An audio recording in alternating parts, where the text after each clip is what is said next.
अजित पवारांच्या पश्चात राष्ट्रवादी काँग्रेसमध्ये नेमकं चाललंय काय याची चर्चा अनेकदा होत असते।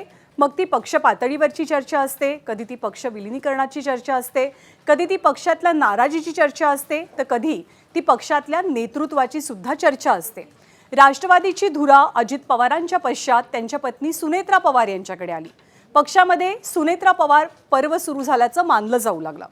पण अजितदादांचे थोरले पुत्र पार्थ पवार हे सक्रिय राजकारणात उतरले आणि पक्षातलं चित्र बदलल्याचं दिसलं। सुनेत्रा पवार जरी अध्यक्ष असल्या तरी पार्थ पवारच पक्षाचे सर्व निर्णय घेत असल्याची कुजबूज सुरू आहे। पार्थ पवार यांच्या पक्षातल्या वाढत्या हस्तक्षेपामुळे राष्ट्रवादीचे मंत्री आणि आमदार यांच्यात मोठी नाराजी असल्याचंही बोललं जात आहे। अजितदादांच्या पश्चात सुनेत्रा पवारांना पक्षातल्या पहिल्या फळीतल्या नेत्यांची मदत लागणार याची सर्वांनाच कल्पना होती आणि त्यांच्या पाठीशी उभं राहून पक्ष चालवण्याची नेत्यांची तयारी सुद्धा होती। पण आता मात्र या बड्या नेत्यांना पक्षातल्या निर्णय प्रक्रियेमध्ये डावललं जात असल्याची चर्चा आहे। पार्थ पवारांच्या निर्णयांना सुनेत्रा पवारांची मूकसंमती असल्याच्या चर्चेनं आमदार, नेते, मंत्री हे अस्वस्थ असल्याची माहिती मिळते। आता त्यांना आपल्या भविष्याची चिंता सतावत असल्याचंही बोललं जात आहे। अजित पवारांच्या हातात पक्षाची धुरा असताना त्यांनी पार्थ पवार आणि जय पवार या आपल्या दोनही मुलांना पक्षाच्या कारभारापासून तसं बरंच दूर ठेवलेलं होतं। पहिल्या फळीतल्या नेत्यांसोबत अजितदादांचा उत्तम संपर्क असायचा, पण त्यांच्या अकाली निधनानंतर राष्ट्रवादीतलं सगळं चित्र बदलल्याची चर्चा आहे। भाजपनं अजित पवारांच्या राष्ट्रवादीचे आमदार घेणार नाही असं जाहीर केलंय आणि शरद पवार सत्तेत नसल्यामुळे त्यांच्याकडनं फारशी अपेक्षा नसल्याचंही दिसून येतंय आमदारांकडनं। अशा दुहेरी कात्रीमध्ये सध्या राष्ट्रवादीचे आमदार सापडल्याची चर्चा आहे। त्यामुळे राष्ट्रवादीत नेतृत्व पातळीवरती नेमकं काय सुरू आहे या बाबतीत संभ्रम पाहायला मिळतोय।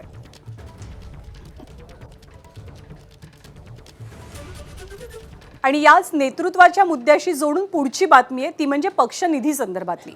पक्षाची आर्थिक ताकद वाढावी यासाठी खासदार पार्थ पवारांनी मंत्री, आमदार आणि खासदार यांना निधी उभारण्यासाठीचं टार्गेट दिल्याची सूत्रांची माहिती आहे। मंत्र्यांनी एक विशिष्ट निधी हा पक्षासाठी द्यावा, तर आमदारांनी सुद्धा अजित पवारांनी अर्थमंत्री असताना विविध विकास कामांसाठी दिलेल्या निधीपैकी ठराविक रक्कम पक्ष निधीसाठी द्यावी अशा सूचना पार्थ पवारांनी केल्याचं कळतंय। केवळ इतकंच नाही तर पार्थ पवारांनी पक्षासाठी निधी देण्याची सूचना देताना एक सूचक इशारा सुद्धा दिल्याची माहिती आहे। पक्षानं दिलेल्या निर्देशांचं पालन केलं नाही तर मंत्रिपदाचा राजीनामा सुद्धा द्यावा लागू शकतो असं पार्थ पवार म्हणाल्याचं सूत्रांची माहिती आहे। मात्र या संदर्भात राष्ट्रवादी पक्षाकडनं कोणतीही प्रतिक्रिया देण्यात आलेली नाही, त्यामुळे राजकीय वर्तुळात उलटसुलट चर्चाही रंगल्याचं पाहायला मिळतंय। आणि या सगळ्या चर्चांसंदर्भात म्हणजे राष्ट्रवादी पक्षात घडतंय तरी नेमकं काय या सगळ्या संदर्भात आपण अधिक संवाद साधूयात। राष्ट्रवादीचे प्रदेशाध्यक्ष सुनील तटकरे सध्या आपल्या सोबत आहेत। तटकरे साहेब नमस्कार, आपलं स्वागत आहे। सगळ्यात पहिला प्रश्न तर या निधी संदर्भातल्या बातमीच्या अनुषंगानं आहे। असे खरंच आदेश राष्ट्रवादीतल्या आमदारांना पार्थ पवारांकडनं मंत्र्यांना दिले गेले आहेत का की पक्षनिधीसाठी टार्गेट सेट करण्यात आलंय? नमस्कार, मला या संबंध महत्वपूर्ण चर्चेमध्ये सहभागी आपण करून घेतल्याबद्दल। कारण अजितदादांच्या सारख्या दूरदृष्टी नेतृत्वाचं दुर्दैवी निधन झाल्याच्या नंतर गेले 3-3.5 महिने, आता 4 महिने पूर्ण झालेच काल, राष्ट्रवादी काँग्रेस पक्षाला टार्गेट करण्याची भूमिका दुर्दैवाने सर्व स्तरावरती घेतलेली त्या ठिकाणी पाहायला मिळते। अशा वेळेला एक मर्यादित वेळ आहे, 2 तारखेच्या सविस्तरपणाने मुलाखत देईन या विषयावरती मी बोलेनच। पण आता जो मला प्रश्न आपण विचारलात की अशा पैच्या सूचना पार्थ पवार यांच्याकडून खासदार आहेत ते आमचे राज्यसभेचे, त्याच्या सूचना मंत्र्यांना किंवा आमदारांना देण्यात आल्यात का, हे पूर्णपणाने निराधार आहे, कल्पोकल्पित आहे। याच्यामध्ये तथ्य बिलकुल त्या ठिकाणी नाही। राष्ट्रवादी काँग्रेस पक्ष पुरोगामी विचाराचा पक्ष आहे। आदरणीय पवार साहेबांनी पक्षाची स्थापना केली त्यावेळेपासून पवार साहेबांसारखं राष्ट्रीय नेतृत्व असताना सुद्धा पक्ष कन्सेन्सस मधून लोकशाहीच्या माध्यमातून त्या ठिकाणी नेहमीच होत चालत आला। त्यानंतर दादांनी राष्ट्रवादी काँग्रेस पक्षाच्या अध्यक्षाची सूत्र घेतली। आम्ही नरेंद्र मोदी साहेबांच्या, अमितभाईंच्या नेतृत्वाखाली एनडीएमध्ये सहभागी झालो। त्यावेळेपासून सुद्धा दादांचं नेतृत्व कणखरपणाचं, दूरदृष्टीपणाचं, व्यापक जनाधाराचं होतच। पण तरी सुद्धा पक्षामध्ये सर्व सहकार्य आम्ही एकत्रितपणाने बसून निर्णय त्या ठिकाणी घ्यायचो। प्रत्येक निर्णयामध्ये आपण आपापली मतं त्या ठिकाणी मांडायचो आणि त्याच्यातूनच कन्सेन्ससचा निर्णय त्या ठिकाणी व्हायचा। दादांच्या दुर्दैवी निधनाच्या नंतर ज्या वेळेला एक प्रचंड प्रमाणावरची पोकळी उभ्या महाराष्ट्राने अनुभवली, देशाने अनुभवली, स्वाभाविकपणाने राष्ट्रवादी काँग्रेस पक्षामध्ये सुद्धा ती पोकळी निर्माण झालेलीच होती. अशा वेळेला आम्ही सर्वांनी मिळून पक्षातल्या सर्व बुजुर्गांनी, आमदारांनी एकत्रितपणाने या संदर्भामध्ये निर्णय घेतला की वहिनी ज्या अत्यंत धीरोदात्तपणाने, संयमाने आणि अनुभवाने सुद्धा त्यांचा प्रदीर्घ काळ दादांच्या जवळ सोबत राहिल्या, त्या सगळ्या अनुभवाच्या अंती राष्ट्रवादी काँग्रेस पक्षाचं ते नेतृत्व करू शकतात. या भूमिकेतूनच आम्ही सर्वांनी त्यांनी ती जबाबदारी स्वीकारावी अशी त्यांना विनंती केली. त्या पद्धतीने त्यांनी ती स्वीकारली सुद्धा. आणि आपण पाहतो की त्यावेळेला सुद्धा टीकाटिप्पणी झाली. काही ठिकाणी तर प्रखर टीकाटिप्पणी करणारे सुद्धा लिहिलं गेलं, आम्हाच्या बद्दल सुद्धा लिहिलं गेलं. पण आम्ही घेतलेला निर्णय हा कॉन्शियस निर्णय होता, तो पक्षाच्या व्यापक हिताचा निर्णय होता. आणि मग वहिनींनी सूत्र हातामध्ये घेतली, उपमुख्यमंत्री म्हणून त्यांनी कामाला सुरुवात केली. तुम्ही अगदी बरोबर सांगता आहात की सर्व नेतृत्व किंवा सर्व सूत्र जी आहेत ती सुनेत्रा पवारांच्या हातात आहेत. वरकरणी तसं दिसतंय सुद्धा. पण मग आमदारांचं नाराज होणं असो, हा निधीबाबतचा मुद्दा असो, खुद्द तुम्ही स्वतः असाल किंवा प्रफुल्ल पटेल असतील, यांच्या नावासमोर पद लिहिलं जाणं नाही, किंवा ते जे पत्र होतं, ज्या पत्राबद्दलचा संभ्रम आज घडीला सुद्धा कायम आहे, या सगळ्या घडामोडींमध्ये मग सातत्यानं पार्थ पवार यांचंच नाव समोर येण्याचं कारण काय आहे? एक असं आहे की ते जाणीवपूर्वक आणलं गेलं. आपणही पाहतात की जे काही पत्रव्यवहार झाला त्या बाबतीमध्ये स्वतः वहिनींनी, ज्या आमच्या राष्ट्रीय अध्यक्ष आहेत, आमच्या नेत्या आहेत, त्यांनी त्या संदर्भामध्ये एक ट्विटच्या द्वारे एक स्पष्टपणाचा एक माहिती सर्वांच्या समोर त्या ठिकाणी दिली. आणि त्याच्यानंतरची जी काय प्रक्रिया आहे, कारण आता ज्या वेळेला निवडणूक आयोगाकडे पत्रव्यवहार करायचा असतो त्यावेळेला पक्षाची घटना याच्या अनुषंगाने तो पत्रव्यवहार करायचा होतो. आणि त्या संदर्भामध्ये पक्षाच्या वरिष्ठ पातळीवरती आमच्या सर्वांच्या सोबत चर्चा सुद्धा त्या ठिकाणी झालेली आहे. त्याच्यामुळे मी किंवा प्रफुल्लबाई आम्ही जरी टीकेचं लक्ष विरोधकांच्याकडून झालं, पक्षांतर्गत नाही, विरोधकांनी लक्ष केलं, कारण स्वाभाविकच त्यावेळेला दादांच्या अकाली दुर्दैवी निधनाच्या नंतर वेगवेगळ्या पैच्या चर्चा होत्या. त्याच्यामध्ये विलिनीकरणाची चर्चा होती, दादांच्या उपस्थितीमध्ये विलिनीकरणाच्या चर्चा झाल्याच्या त्यावेळेला सुद्धा बातम्या आलेल्या होत्या. पण दादा असतानाचं विलिनीकरण, दादा नसतानाचं विलिनीकरण याच्यातला जो काय मूलभूत फरक आहे तो सर्वांनाच त्यावेळेला निश्चितपणाने कळला. अशा वेळेला आम्हाला राष्ट्रवादी काँग्रेस पक्षाची वाटचाल करण्याच्या दृष्टिकोनातून योग्य नेतृत्व वहिनींच्या माध्यमातून मिळू शकतो या विश्वासाने आम्ही त्या ठिकाणी जबाबदारी त्यांनी स्वीकारावी विनंती केली आणि त्यांनी स्वीकारली. आता आपण म्हणताय तसं एक तरुण नेतृत्व ज्या वेळेला पुढे येत असतं त्यावेळेला मग वेगवेगळ्या पैसे प्रवाह निर्माण करण्याचा प्रयत्न केला जात असतो. पण मी जे आपल्याला हे असे प्रयत्न सॉरी मी तुम्हाला थांबवते मध्ये, पण हे असे प्रयत्न नेमके पक्षांतर्गत पातळीवरती होत आहेत. तुम्ही सूचित काय करू पाहताय? तुम्ही मगाशी सुद्धा म्हणालात की असं समोर आणलं गेलं की हे सगळं पार्थ पवारांनी केलं. तर पक्षांतर्गत पातळीवरती असे प्रयत्न करून हे नाव पुढे येत आहे का पक्षाच्या बाहेरची कोण मंडळी सक्रिय होऊन पार्थ पवारांच्या बाबतीत या बातम्या पसरवतात असं आपल्याला वाटतंय? पक्षांतर्गत आम्ही सर्वजण पूर्णपणाने एकसंघ त्या ठिकाणी आहोत. पक्षांतर्गत कुठेही विकल्प नाही. एखाद्या विषयाच्या बाबतीमध्ये मतमतांतर असू शकतात, पण शेवटी त्याची आम्ही व्यापक अर्थाने चर्चा करतो. मी सांगितलं की आमचा पक्ष लोकशाही मानणारा पक्ष आहे, स्वर्गीय चव्हाण साहेबांच्या विचाराला मानणारा पक्ष आहे. दादानी त्याच पद्धतीने पक्षाची धाटणी पुढे त्या ठिकाणी करून दिली. आपण पाहिलं की अनेक वेळेला त्या दादांच्या निधनानंतर किंवा वहिनींनी शपथ घेतल्याच्या नंतर ज्या पद्धतीची टीकाटिप्पणी विरोधकांनी सुरू केली, त्या सर्वांच्याच मनामध्ये असलेल्या ज्या काय भावना, काय विचार असेल, भावना म्हणणं सुद्धा त्याला आता प्रत्येक शब्दाला वेगवेगळे कंगोरे वेगवेगळे अर्थ लावू शकतात, त्यांच्याकडनं जाणीवपूर्वक केलं जात आहे.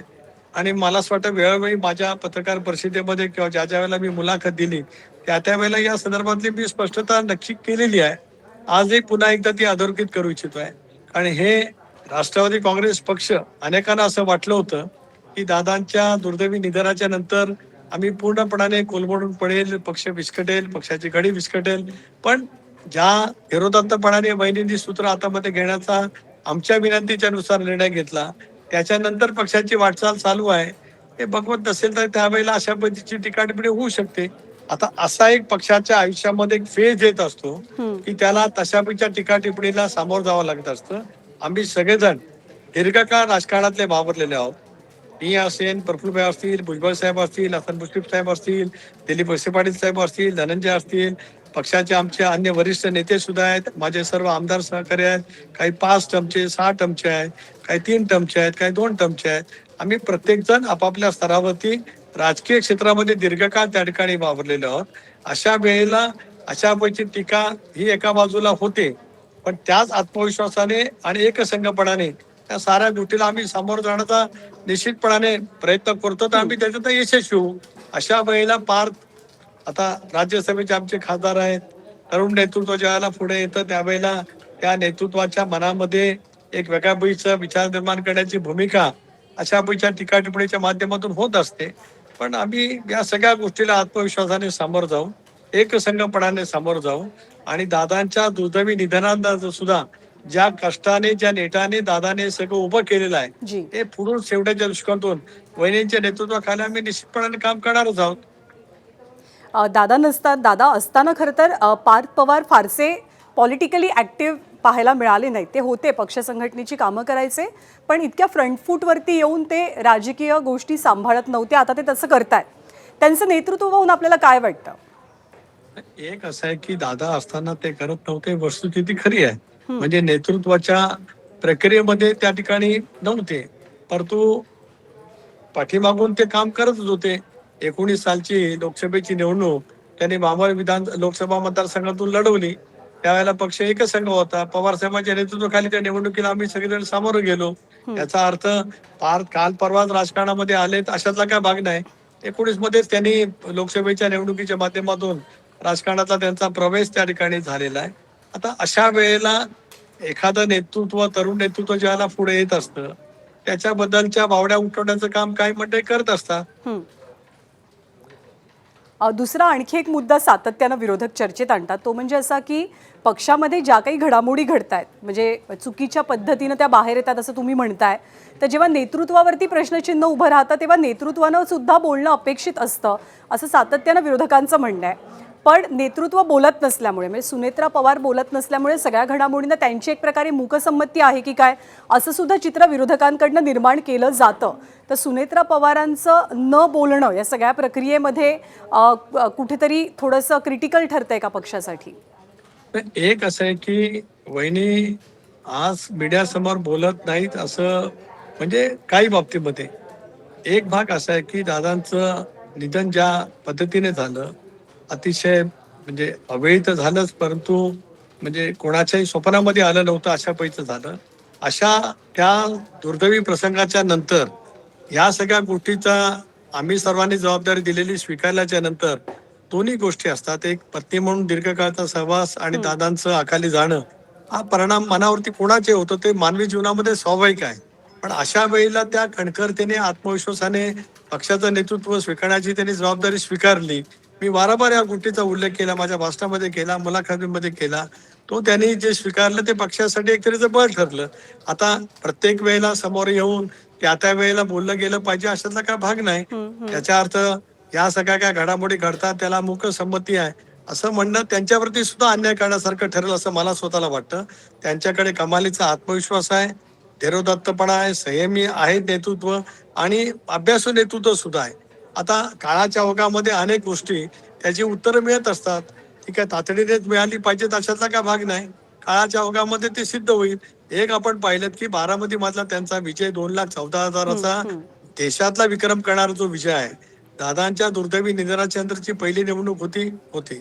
दादांच्या बद्दलची सहानुभूती होती, पण दादांची पोकळी वहिनी त्याच पद्धतीने भरून काढण्यासाठी यशस्वी होऊ शकतात हा बारामतीकरांनी टाकलेला विश्वास याचा सुद्धा कुठेतरी आपण म्हणजे विचार करणं आवश्यक आहे. आपण करतात पत्रकार म्हणून मी आपल्याबद्दल काय बोलत नाही, परंतु हा सुद्धा एक विचार आपण जर काय लक्षामध्ये घेतला की इतक्या प्रचंड मताधिक्याने बारामतीकरांनी ज्या वेळेला त्यांना विधिमंडळामध्ये पाठवलं हा एक तऱ्हेचा देशातला विक्रम झालेला आहे.